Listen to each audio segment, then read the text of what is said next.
One of the biggest and most exciting projects my district has ever seen is nearing completion. I'm standing outside Highmark Stadium. I just had a chance to walk through it.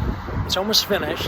The 6,000 workers who worked on this over the past 3 years or so should be incredibly proud. They just did an outstanding job.